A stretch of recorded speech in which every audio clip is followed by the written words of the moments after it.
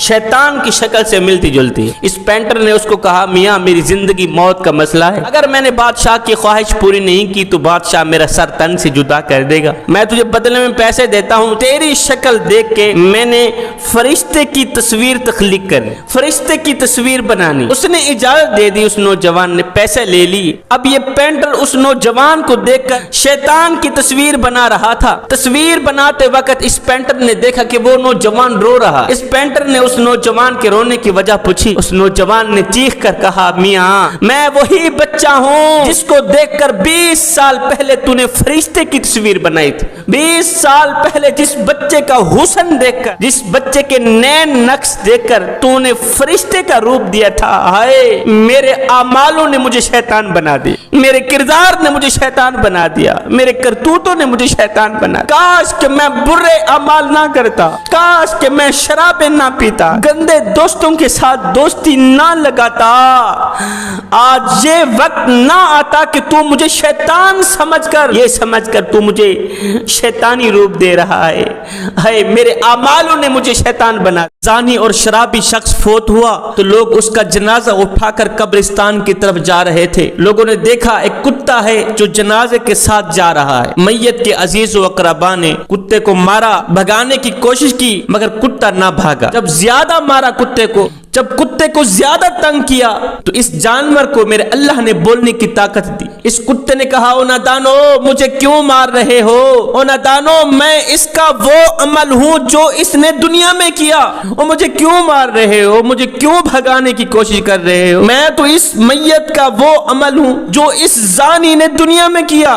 دنیا میں یہ زنا کرتا رہا، شرابیں پیتا رہا، اپنی قیمتی جوانی برباد کر ڈالی، اپنی قیمتی جوانی آوارگی میں گزار دی، چوک پہ بیٹھ کے تاش کھیلتے گزار دی، ہاتھوں سے ڈنڈی مارتا رہا، ناپ تول میں کمی کرتا رہا، ساری زندگی اس کی گناہوں میں گزر گئی، غفلت میں گزر گئی، آج یہ سیدھا جہنم کی طرف جا رہا ہے۔ میں اس کا عمل ہوں، اللہ تعالیٰ نے مجھے جانور کے روپ میں تم تک بھیجا ہے تاکہ تم مجھے دیکھ کے سبق حاصل کرو، عبرت حاصل کرو۔ نادانو خدا را کبھی زنا نہ کرنا، شراب نہ پینا، کسی کا مال نہ دبوچنا۔ ایک امیر ٹھیکیدار تھا، وہ کسی خوبصورت عورت پر فریفتہ ہو گیا، گپ شپ ہونے لگی، بات چیت ہونے لگی، ملاقاتیں ہونے لگیں۔ بات یہاں تک آن پہنچی کہ یہ امیر ٹھیکیدار اس عورت سے شادی کرنے پر تیار ہو گیا، لیکن ایک دم اسے خیال آیا کہ کیوں نہ پہلے اس کا امتحان لیا جائے، دیکھا جائے، بھالا جائے کہ کہیں یہ بد کردار عورت تو نہیں ہے، کہیں یہ بد چلن عورت تو نہیں ہے، کیونکہ یہ امیر ٹھیکیدار کسی بد چلن عورت سے شادی نہیں کرنا چاہتا تھا، کسی بد کردار عورت سے شادی نہیں کرنا چاہتا تھا۔ اس امیر ٹھیکیدار نے کیا کیا، اس عورت کے پیچھے ایک جاسوس لگا دیا، جا معلوم کر اس کا اٹھنا کیسا ہے، اس کا بیٹھنا کیسا ہے، کہیں بد کردار بد چلن عورت تو نہیں ہے۔ کچھ دن بعد جاسوس نے رپورٹ بھیجی، وہ رپورٹ کچھ یوں تھی کہ اس عورت کا کردار بھی اچھا ہے، اس کا معیار بھی اچھا ہے، اس کا اٹھنا بیٹھنا بھی اچھا ہے، کام کے علاوہ یہ گھر سے باہر نہیں نکلتی، گرد و نواح حق ہمسائے سارے اس عورت کی تعریف بیان کرتے ہیں۔ لیکن معلوم یہ ہوا ہے کہ آج کل اس نے ایک گھٹیا ترین انسان سے دوستی لگا رکھی ہے، ایک کم ظرف اور گھٹیا ترین گندے انسان سے اس نے دوستی کا ہاتھ بڑھا رکھا ہے۔ وہ امیر ہے، ٹھیکیدار ہے، اور وہ گھٹیا ترین انسان، بد کردار انسان اس سے شادی کرنا چاہتا ہے۔ بس یہی اس میں کمی آ رہی ہے، باقی یہ عورت ٹھیک ہے۔ آپ لوگوں کو پتہ ہے وہ گھٹیا ترین انسان کون تھا، وہ بد کردار انسان کون تھا؟ وہ یہی شخص تھا جس نے اس عورت کے پیچھے جاسوس لگایا تھا۔ آج کا انسان دوسروں کے عیبوں پر تو نظر ڈالتا ہے، لیکن اپنے گریبان میں جھانک کر کے نہیں دیکھتا کہ میرے اندر بھی کوئی عیب ہے یا نہیں، میرے اندر بھی کوئی خامیاں ہیں یا نہیں۔ بغداد شریف میں ایک نیک خاتون رہا کرتی تھی، اسی بغداد میں ایک کفن چور بھی رہا کرتا تھا۔ یہ کفن چور جو تھا، جو بھی بغداد میں مرتا یہ جنازے میں شرکت کرتا، جاتا قبر کو دیکھتا، پھر رات کے دوسرے پہر جا کر قبر کھود کے کفن چراتا۔ اس نیک مئی کی موت کا دن آ گیا، روح نکل گئی، اللہ کی نیک بندی فوت ہو گئی۔ اللہ کی اس نیک بندی کے جنازے میں علماء نے شرکت کی، اللہ کے نیک بندوں نے شرکت کی۔ اس کفن چور نے بھی اس مئی کا جنازہ پڑھا۔ جب رات کا دوسرا پہر آیا، یہ کفن چور قبرستان میں آیا، جاؤں کفن چرا کے آؤں۔ اس نے قبر کھودی، قبر کھودنے کے بعد جب اس نے اپنا ہاتھ قبر کے اندر ڈالا، قبل اس کے کہ یہ شخص کفن کو پکڑتا، اس نیک خاتون نے اس چور کا ہاتھ پکڑ لیا۔ چور کا ہاتھ پکڑ کر کہنے لگی، واہ میرے کریم رب، ایک جنتی کا کفن چرا رہا ہے۔ یہ چور تڑپ اٹھا، تڑپ کر کہنے لگا، او مائی تیرے جنتی ہونے میں تو کوئی شک نہیں، تیرے جنازے میں لاکھوں کروڑوں نے شرکت کی، سب تیری مغفرت کی دعا مانگ رہے تھے۔ علماء حضرات، اللہ کے نیک لوگ، اللہ کے ولیوں نے تیرا جنازہ پڑھایا، اور تیرے جنتی ہونے میں تو کوئی شک نہیں۔ اب تو یہ جو کہہ رہی ہے کہ میں بھی جنتی ہوں، میں کیسے جنتی بن گیا؟ نیک خاتون نے کہا، بھائی میں تو جنتی تھی، لیکن جنہوں نے میرے جنازے میں شرکت کی اللہ نے ان سب کی بخشش فرما دی ہے۔ اس نیک مئی نے اس کے ہاتھ کو پکڑا ہوا ہے۔ اس چور نے وہیں بیٹھ کے اللہ سے پکی توبہ کی، ہائے میں نے اپنی زندگی کیسے بسر کی، چوری کرتے کرتے، ڈاکہ ڈالتے ڈالتے اپنی زندگی برباد کر ڈالی، چلو باقی والی زندگی تو اچھی گزار لوں۔ اس نے پکی توبہ کی، مالک میری توبہ ہے، آئندہ ایسا کوئی گناہ نہیں کروں گا۔ جب اس نے ہاتھ ڈالا تھا اس وقت یہ چور تھا، اب جب یہ توبہ کر کے اس نے ہاتھ باہر نکالا، نکالنے سے پہلے اب یہ چور نہیں رہا تھا، یہ اللہ کا ولی بن گیا تھا۔ ایک بوڑھا روتا ہوا عدالت میں آیا، کہا قاضی صاحب میرا بیٹا مجھے خرچ نہیں دیتا، اسے عدالت میں بلایا جائے، اسے کہو نادان چلو 6 مہینے بعد ہی صحیح کچھ نہ کچھ تو اپنے باپ کو دینے آ گیا کر۔ قاضی صاحب نے بیٹے کے خلاف باپ کا مقدمہ درج کیا، بیٹے کو عدالت میں بلایا، نوجوان بیٹے کو کہا، نوجوان تیرے باپ نے تیرے خلاف مقدمہ درج کیا ہے کہ تو باپ کو خرچ نہیں دیتا۔ یہ سن کر اس نوجوان بیٹے نے حیرت سے کہا کہ میرے ابو مجھ سے خرچ کیوں مانگ رہے ہیں، جبکہ وہ خود دولت مند ہیں، میرے ابو خود امیر ہیں، دولت مند ہیں، جائیداد والے ہیں، پیسوں والے ہیں، میرے ابو کو میرے پیسوں کی کیا ضرورت، میری ہیلپ کی، میری مدد کی کیا ضرورت ہے؟ باپ نے کہا قاضی صاحب اگر اس کو صرف 1 دینار ادا کرنے کا حکم بھی دے دیں تو بھی میں خوش ہوں، 1 دینار ماہانہ ادا کرنے کا حکم دے دیتے ہیں تو بھی میں خوش ہوں، بشرطے کہ وہ 1 دینار اپنے ہاتھوں سے ہر ماہ میں بغیر کسی انتظار کے مجھے میرے گھر میں دینے آئے گا، میں خوش ہوں۔ قاضی صاحب نے بالکل ویسے ہی فیصلہ کیا جیسے باپ چاہتا تھا۔ نوجوان بیٹا عدالت سے نکل گیا۔ پیچھے اس قاضی نے اس بوڑھے باپ سے پوچھا، بابا جی جب آپ ہیں بھی امیر، اتنے بڑے امیر ہیں، پھر تھوڑی سی رقم وصول کرنے کا مطالبہ کیوں کیا ہے؟ تھوڑی سی رقم لینے کے لیے تو نے بیٹے کے خلاف اتنا بڑا مقدمہ درج کیوں کرایا ہے؟ آخر وجہ کیا ہے؟ یہ سنتے ہی باپ کی آنکھیں چھم چھم برسنے لگیں۔ بوڑھے باپ نے روتے ہوئے وجہ بیان کی۔ کہا، قاضی صاحب میں اپنے بیٹے کو دیکھنے کے لیے ترس رہا ہوں، اس کو اس کے کاموں نے اتنا مصروف کر رکھا ہے، اتنا الجھا رکھا ہے کہ آج 10 سال کا عرصہ گزر گیا ہے، میں نے اپنے بیٹے کا چہرہ تک نہیں دیکھا، اور یہ نادان نہیں جانتا کہ میرا باپ میرے بغیر کس طرح کی زندگی گزار رہا ہے۔ میرا ایک ایک پل تڑپتا ہوا گزرتا ہے قاضی صاحب، میرا دل ہر وقت اس کو دیکھنے کے لیے تڑپتا رہتا ہے۔ جب 10 سال کا عرصہ بیت گیا، میں اپنے بیٹے کو بلاتا تھا، بیٹا آؤ دیدار تو کرا کے جاؤ، میرا بیٹا میری بات سننا گوارا نہیں کرتا تھا، میری کال اٹھانا گوارا نہیں کرتا تھا۔ جب میرے بیٹے نے کال اٹھانا گوارا نہ کی تو پھر میرے ذہن میں ایک ترکیب آئی کہ کیوں نہ بیٹے کے خلاف کوئی مقدمہ درج کرایا جائے۔ جب عدالت آواز دے گی تو مصروفیات کے باوجود بھی میرے بیٹے کو عدالت میں آنا پڑے گا، اسی بہانے اپنے بیٹے کی آواز بھی سن لوں گا،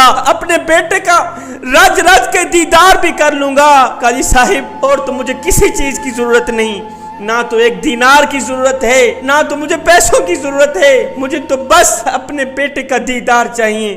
میری آنکھیں بیٹے کو دیکھنے کے لیے ترس رہی ہیں۔ خوش قسمت ہیں وہ لوگ جو اپنے بوڑھے والدین کو وقت دیتے ہیں، اس سے پہلے کہ وقت گزر جائے۔ کاش کہ میری بات تیرے دل میں اتر جائے۔ میرا اللہ فرماتا ہے، اپنے والدین کو دکھ دے کر مجھ سے اپنی خوشی کے لیے دعا مت کرنا، اور اپنے والدین کو خوشی دے کر اپنے دکھوں کی پرواہ مت کرنا۔ وہ ایک بدصورت شخص تھا، اس کی بیوی بڑی ہی حسین و جمیل تھی، اس عورت کے حسن و جمال پر دنیا تعجب کیا کرتی تھی۔ ایک دن یہ بدصورت شخص میرے کریم نبی کی خدمت میں حاضر ہوا تو میرے کریم نبی نے پوچھ لیا، او میاں تجھے دیکھ کر تیری بیوی کیا محسوس کرتی ہے؟ تیری بیوی تیرے ساتھ کیسا معاملہ کرتی ہے، کیسا سلوک کرتی ہے، کیسا برتاؤ کرتی ہے؟ اس بدصورت شخص نے کہا، آقا میری بیوی بڑی ہی اچھی بیوی ہے، بڑی ہی نیک ہے، وہ میری عزت کرتی ہے، ادب کرتی ہے، احترام کرتی ہے، جب میں گھر میں داخل ہوتا ہوں 100 بار بسم اللہ پڑھتی ہے، میرا استقبال کرتی ہے، اپنے حسن پہ ناز نہیں کرتی، اپنی جوانی پہ ناز نہیں کرتی، کہ بس وہ میری خدمت میں ہی لگی رہتی ہے، کبھی میرے کپڑے دھو رہی ہے، کبھی میرا جوتا پالش کر رہی ہے، کبھی میرے لیے کھانا تیار کر رہی ہے، کبھی کیا کر رہی ہے، بس میری نوکری میں ہی لگی رہتی ہے۔ وہ کہتی ہے، او میرے سرتاج تو میرا مالک، میں تیری نوکرانی، تو میرا بادشاہ، میں تیری بادشاہ زادی۔ میرے کریم نبی نے جب اس عورت کی تعریف سنی، بدصورت شوہر کے منہ سے خوبصورت عورت کی تعریف سنی، تو میرے کریم نبی بہت ہی خوش ہوئے۔ خوش ہو کر میرے نبی نے فرمایا، او میاں جا پھر اپنی خوبصورت بیوی کو مبارکباد دے دے کہ تیرا نبی فرما رہا ہے تو دنیا میں بھی جنتی، تو آخرت میں بھی جنت۔ وہ ایک بڑھیا تھی، بڑی ہی غریب سی تھی، اس کے پاس کھانے کو روٹی نہیں تھی۔ وہ بڑھیا گھروں میں جایا کرتی تھی مانگنے کے لیے، جس کے پاس کچھ ہوتا کھانے کو دے دیتا، کسی کے پاس کچھ نہ ہوتا تو کہتے بڑھیا اللہ دے گا، بڑھیا اللہ دے گا۔ کچھ عرصہ گزرا، بڑھیا کا انتقال ہوا۔ بڑھیا کے مرنے کے بعد کسی نے بڑھیا کو خواب میں دیکھا، پوچھا اللہ نے تیرے ساتھ کیا معاملہ کیا؟ بڑھیا نے کہا، جب میں اللہ کے روبرو حاضر ہوئی، جب میرے اللہ نے مجھ سے پوچھا، اے بڑھیا میرے لیے کیا لے کر آئی ہو، تو میں نے رو کر کہا، تڑپ کر کہا، او میرے کریم رب تو جانتا ہے ساری زندگی در در دھکے کھاتی رہی، ساری زندگی در در کی ٹھوکریں کھاتی رہی، جس طرف بھی مانگنے کو ہاتھ پھیلاتی آگے جواب ملتا اللہ دے گا، اللہ دے گا۔ مالک میں تو ساری زندگی یہی سنتی چلی آ رہی ہوں کہ اللہ دے گا۔ آج جب مانگنے کا دن آیا، آج جب اللہ سے کچھ لینے کا وقت آیا تو میرا اللہ کہہ رہا ہے کیا لے کر آئی ہو؟ مالک میں دینے نہیں آئی، آج تو میں کچھ لینے آئی ہوں۔ یہی بات میرے اللہ کو اتنی پسند آئی کہ اللہ تعالیٰ نے بغیر حساب و کتاب کے میری مغفرت فرما دی۔